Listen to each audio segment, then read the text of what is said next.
نویو مکلمو په حدودو کې یا د هغې نه مخه خان لالا په رهبرۍ پښتونخوا کې جوړه شوې ده او تر اوسه پورې د تر قیادت لاندې دا دوام نو د لالا محاسن خوځښت زیات دي ځینې نکتې دي چې زه د هغو د ویلو چې لالا واقعا ډېر مردمداره سړی دی دی اسلام آباد کې وزیر او د وزیرانو په ساحه کې هغه منسترګیریا ورته وایي هلته د کور مګر تاسو باور وکړئ چې د خپل لکړه د سوات نه ورغوست او ده همیشه هلته د مسافرۍ لمونځ او ده ویل چې زه یعنې دا په خپله په دې معنا و چې د وزارت یعنې د وزارت د مصلحتونو لپاره د خپله مفکوره نه قرباني کوله د اول ځل د پاکستان په نېشنل اسمبلۍ کې د پښتونخوا مسأله د مطرح کړه د ده یو بله ډېره ښه ښېګڼه چې زما له نظره البته زه د یو فرهنګي په حیث د سیاست اهل نه یم خو زه یوه کته ډېر ارزښت ورکوم هغه دا و چې د افغانستان د کوټې او د سرحد ورته وایي یا په اوسنۍ اصطلاح کې سرحد اما زموږ په اصطلاح پښتونخوا د لیکوالو او شاعرانو او فرهنګیانو محققانو سره د لالا یعنې زه دې شاهد یم چې لالا وزیر و د به اسلام آباد نه موټر لاستول او د پېښور نه به سوات نه به د بم نه به د ډېرو نه به د نورو ځایونو نه به پښتانه لیکوال شاعران افغانان ګوډې خلک دا غوښتل او زه لالا نه باید تشکر وکړم چې زه پخپله هم څو ځله دوی لطف کړی دی ما پسې موټر استولی دی پېښور ته او زه یې غوښتی یم د یو ځل د مشهور صحافي او زموږ د سپینږیري ژورنالیست او لیکوال سلطان محمد صابر په ملګرتیا یو ځل د نثار نوراني په ملګرتیا او داسې نورو دوستانو په ملګرتیا یو ځل یې هغه سره مشهور کړو دا یادونه ما ځکه وکړه چې دی په اسلام آباد کې و او د ورځې به یې حکومتي کارونه کول او هغه شپې به د خپلو دوستانو او اشنایانو سره بندیالونه کوو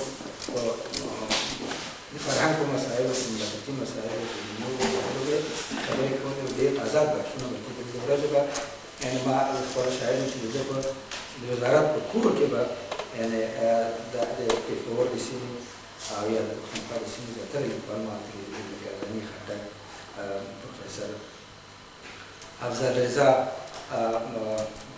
میمرې شفاق ډاکټر اسرا ډاکټر اسرا او هغه مشهور شاعر احمدشاه ساحل او نور لسګونو شاعرانو لیکوال همیشه په ده په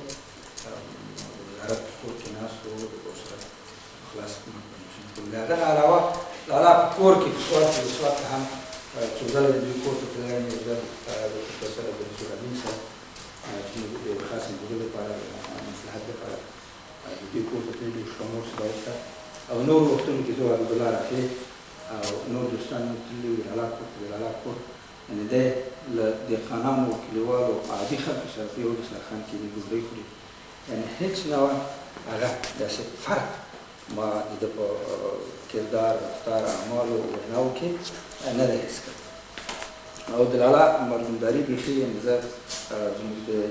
البته پښتونخوا خلک زموږ خپل خلک دي او زموږ وجود دی د دوی په دې ټولو سیاسي رهبرانو کې زه لالا ته په دې برخه کې خاص درناوي او احترام قایل یو بله موضوع چې زه باید تاسو ته ووایم لالا د افغانستان د مسایلو سره ډېر په ارتباط کې پاتې شو یعنې دی به همیش په پېښور کې د دې افغاني تحصیل تعلیم یافتو او مشرکانو مجالسو سره په شرکت کړی حتی په فرهنګي مجالسو کې شرکت کړی یعنې موږ د افغانستان د افغانستان لیکوالو ټولنې کې کار کوو څو ځله دی راغلی هلته یو ځل داسې د افغاني مشرکانو ته باندې دا خبره پاڅېدله چې دا خلک یعنې دا د پښتونخوا د سیاسي مشران یا رهبران چې دي دا خو د افغانستان سره د وینې د تاریخ د جغرافیه د هر څه اشتراک لري دا دا چې دا عارضي بېلتون راغلی دا خو سیاسي مصلحتونو خبره ده او دوی د تاریخ په اوږدو کې په افغانستان متکي وي او افغانستان د تاریخ په اوږدو کې په دوی متکي وي آیا دوی د افغانستان د مسئلې په باب څه مسؤلیت په غاړه اخیستی دی څه یې شوي دي څه باید وکړي په دغه شرایطو کې چې په افغانستان کې د اور او وینو رودونه روان دي او دودونه جدي دي له هر ځای او دوی چې زموږ خلک دي دوی باید څه وکړي او دغسې یو تدریج د شورای تفاهم په چوکاټ کې وړاندې شو چې دغه کسان دې ورشي د مشرانو سره دې وګوري چې دوی باید خپل شخصي اختلافات البته د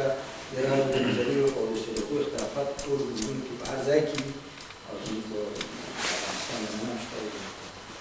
خلکو شته نور کې شته د دوی د فعل الله شام د افغانستان د مسئلې لپاره د یوې خوا تاکید دي او دوی د یو واحده جبهه یا یو واحد خط د افغانستان د مسئلې د حل لپاره وضع کړي او هغه د یونو کړي او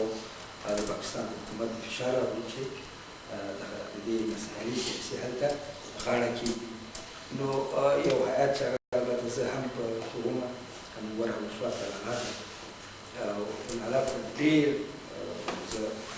نورو ته تللی هغه د نورو نه اخلم مګر یوازینی سړی هغه و چې زه د ټولو شخصي سلیقې او اختلافاتو د افغانستان په مسله کې افغانستان زموږ کور چې هغه ورانې ټول ورانې نو خبره په دې کې ده چې د هغه لپاره زه تېر یم هر چېرته چې تاسو ما ګورئ ولي خان ته مې ګورئ حکمانه کشرانو ته مې ګورئ زه سرداران او هماغه و چې یو هفته وروسته هغه شي چې راوړي د افغانستان د لیکوالو ټولنې هغه وخت کې د افغانستان د مطالعاتو مرکز او په هغه کې د لوی مجلس کې چې ډېر افغانانو قانون سره راټول کړي او په هغه کې دوی شرکت وکړو هغه خبرې نو زه د لالا په ورو ورو او یو بله خبره هم چې کوم هغه دا ده چې لالا علاوه د دغو نورو صفاتو او د پښتو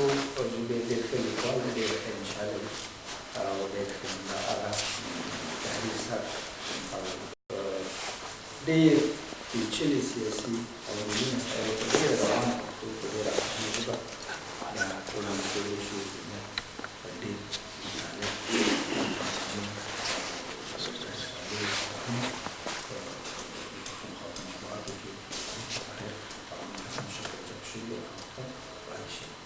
نو د لالا پښتو لاندې ته چې ستا د ښایست نومونه ډېر یو جلوې تنګه زه به کوم یو ټولومه زه به خپلې خبرې پای ته ورسوم او لالا له مخایشو وکړو چې دوی